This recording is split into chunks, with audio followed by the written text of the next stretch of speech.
Porque lá a gente viu a classificação dos verbos em regulares, regulares, abundantes, e assim por diante, né? Aqui a gente vai ver outra coisa, a gente vai ver um detalhamento, anatomia do verbo. Então a gente tem aqui primeiro, nesse centro aqui, né? Eu vou trabalhar aqui com sentido horário.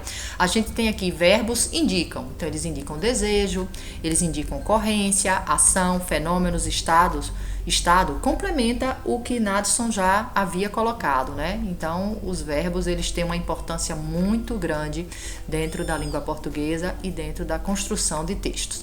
Então, vamos lá, vamos começar por aqui. A gente tem, dentro da classificação de verbos, as flexões, não é? O que é flexão? Flexão é mudança, é algo que pode flexionar. Quando a gente diz, esse plano é flexível, ele pode ser mudado. Então, a gente tem a flexão de voz, não é? Flexão de voz reflexiva, ativa e passiva. O que é isso? O que é uma voz reflexiva, professora? Não é? A gente chama de vozes do verbo as conjugações, não é? Então, a gente tem a voz reflexiva, é quando eu digo o homem cortou-se, o homem machucou-se, ó. Então, eu tenho o que, gente? Eu tenho uma ação que é praticada em relação ao homem, ao próprio homem, né? O homem cortou-se com a faca, ó. Então, é uma voz reflexiva. O sujeito está praticando a ação sobre ele mesmo. Ele pratica a ação sobre ele. Então, aí é uma voz reflexiva. A menina penteia-se, ó, ela pratica a ação de pentear-se. Então, essa voz a gente chama de reflexiva. A voz ativa, quando eu digo o homem cortou a carne. O homem cortou a carne é uma voz o quê? Voz ativa, ó, o homem praticando uma ação, né? O sujeito que pratica uma ação. Então, a gente sempre vai olhar, para analisar as vozes, a questão de sujeito, né?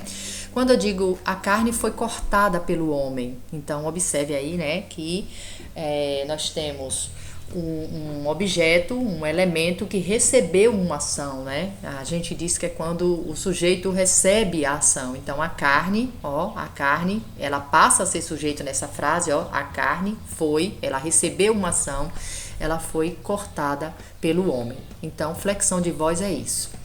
A flexão de número é quando a gente fala em plural e singular, isso é bem claro, a gente tem as pessoas do plural e as pessoas do singular dentro da conjugação verbal, né? Quando eu digo eu, é a primeira pessoa do singular, tu é a segunda e ele é a terceira. Quando eu digo nós, vós e eles, temos as pessoas do plural.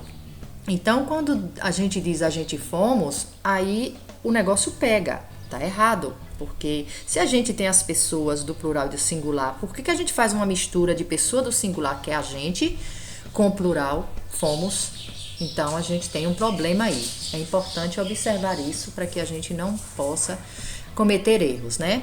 Flexão em pessoa. Então, pessoa, né? Temos a primeira pessoa, a segunda pessoa e a terceira pessoa. Aí a gente diz, a frase está na primeira pessoa do plural. Então, nós compramos um caderno. Então, primeira pessoa do plural. A frase está na primeira pessoa do singular. Eu comprei o caderno. Então, aí nós temos uma flexão de pessoa. Quer dizer o quê? Que, de acordo com a frase, nós temos que usar o verbo também observando a pessoa, porque flexiona para plural e singular.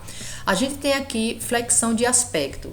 Isso é bem interessante, né? Essa flexão de aspecto é algo até que alguns gramáticos mais novos, eles trazem. Então, quando a gente fala começo da ação, a gente tem desenvolvimento da ação e conclusão da ação. Então, é uma ação, gente, que ela está no começo, é uma ação que ela está em desenvolvimento e é uma ação em que a gente percebe a conclusão. Então, quando a gente diz assim, começou o filme, então é uma ação que está no começo, observe, né? É algo que está começando. Quando eu digo assim, continuamos a assistir o filme, então é uma ação que é contínua, é super simples isso. E conclusão. Acabamos de assistir o filme, então é uma ação que já foi, né, concluída. Então, quando a gente fala, isso é muito novo, isso está em algumas gramáticas mais novas, né, e isso é um aspecto que a gente analisa dentro de análise do verbo, quando a gente analisa contexto, frase, observar se a ação já foi concluída, se a ação está em andamento. Então, a gente observa que os verbos em si já trazem toda a significação para a gente compreender isso. A flexão de modo. Então, nós temos as formas nominais, nós temos o indicativo, o imperativo e o subjuntivo. Então, o Enem, ele puxa muito essa parte aqui. Então, quando a gente trabalha com a flexão de modo, é o modo como o verbo se apresenta dentro de um contexto e dentro de uma frase. Então, formas nominais seria, por exemplo, o infinitivo, quando o verbo está pronto para ser conjugado. Cantar, vender, brincar. Ele não está conjugado, ele está pronto para ser conjugado. Então, se eu vou pedir para alguém conjugar o verbo, eu vou dizer, conjugue para mim o verbo cantar. Eu não digo, conjugue para mim o verbo cantei. Então, essa forma é nominal, cantar. Porque é nominal por quê? Porque eu posso transformá-la num substantivo, se eu quiser. Então, é um verbo, cantar. Mas se eu colocar um artigo na frente, antes, né? Melhor dizendo, de cantar, ele se transforma em substantivo. O cantar do pássaro era lindo, ó. Transformei em substantivo. Então, por isso, né, que a gente chama de forma nominal. A gente tem como forma nominal também o particípio, porque também não está conjugado. É uma forma, né, que ela não é conjugada. Quando a gente usa palavras terminadas em ado, como a gente viu ali, né? Então ela ela não é conjugada, ela apresenta aquela forma e não tem como eu conjugar dentro daquela classificação das pessoas. Então é tranquilo isso aí. A gente chama de forma nominal também. E o gerúndio também, que também não tem como ser conjugada. Essas palavras terminadas em NDO, elas não têm como ser conjugadas. Então o que é que acontece aí? A gente tem uma palavra que é classificada como um verbo nominal, certo? Indicativo, qual é essa flexão de modo chamado indicativo? É quando a gente tem o verbo indicando uma certeza. Então, a gente chama de modo indicativo os verbos que indicam a certeza. Eu compro, é uma certeza. Eu comprei, ó, o verbo está no modo indicativo. Quando eu digo assim, eu comprarei, está no modo indicativo. Para a gente não confundir, ó, o modo é diferente do tempo, que a gente vai ver daqui a pouquinho. Então, o modo é o que indica uma certeza, o indicativo é o modo que indica uma certeza dentro da conjugação. Eu brinquei, eu brincarei, é uma certeza, não é? Eu brinco. Então, é muito simples, muito fácil isso aqui. O modo imperativo. Então, o modo imperativo, como eu disse já numa aula, apareceu no Enem dentro de um cartaz de uma propaganda, indicando o que? Uma ordem, um pedido, geralmente nos cartazes de campanhas, né? Por algum motivo, violência contra a mulher, violência contra o idoso, aparece também em campanhas aí relacionadas à vacina, a dengue, tome a vacina, ó, esse verbo vem do verbo tomar e ele indica o quê? Uma ordem, um pedido. Então, o verbo imperativo, eu sempre associo a império, né? Imperador, poder. É o verbo que manda fazer alguma coisa, é o verbo que pede para fazer alguma coisa, é o verbo que solicita alguma coisa. Então, é esse modo, é imperativo. O verbo no subjuntivo, nesse modo, é quando indica uma incerteza, uma dúvida, né? Se você viajasse amanhã, nós conseguiríamos comprar o material a tempo. Então, se você viajasse, ó, se você comprasse, se você brincasse, né? Então, ele tem o se no modo subjuntivo mais o verbo. Quando a gente vai conjugar, a gente tem que olhar essa partícula se. Se você brincasse, lembra aquele poema de Drummond, se você gemesse, José, se você cantasse, se você tocasse a valsa vienense, né? Naquele poema E Agora, José, de Carlos Drummond de Andrade. Então, gente, esse tópico aí de flexão de modo é muito fácil, muito simples. E a gente usa mais esses aqui, ó, indicativo, imperativo e algumas formas nominais. A flexão de tempo, claro, está ligado ao tempo, né? O tempo passado, presente e futuro. A gente não vai aqui destrinchar todos os subtempos que tem aí dentro, né? Porque quando a gente fala em passado, a gente tem o pretérito perfeito e imperfeito. Quando a gente fala em presente, a gente tem algo mais fechadinho, é o presente. Mas quando a gente fala em futuro, aí a gente tem o futuro do presente, o futuro do pretérito, que talvez não seja agora, nesse momento, assim, obrigatório a gente ver isso. Mas só para vocês perceberem, né, o passado é o tempo em que vai indicar algo que ocorreu, uma ação concluída, né, uma ação terminada. Então, eu brinquei, é uma ação concluída. Eu conversei, é uma ação concluída. Quando a gente analisa o passado e a gente dá uma aprofundada, a gente vai perceber que existe pretérito imperfeito, pretérito mais que perfeito. Então, assim, o pretérito mais que perfeito é um tipo que é usado muito pelos escritores, que a gente não usa no dia a dia, né? Não usa nas nossas construções, frases tipo assim: denominara que o homem chegou cedo demais. Então, esse denominara, né? É um mais que perfeito. Quer dizer que a coisa vai além do perfeito, né? E aí a gente tem também a questão do imperfeito, que é uma ação que ela não conclui, é uma ação que terminava a tarefa e não chegava a uma conclusão. Então parece que a tarefa fica, não há uma conclusão da tarefa, terminava, indica um tempo que não termina, né?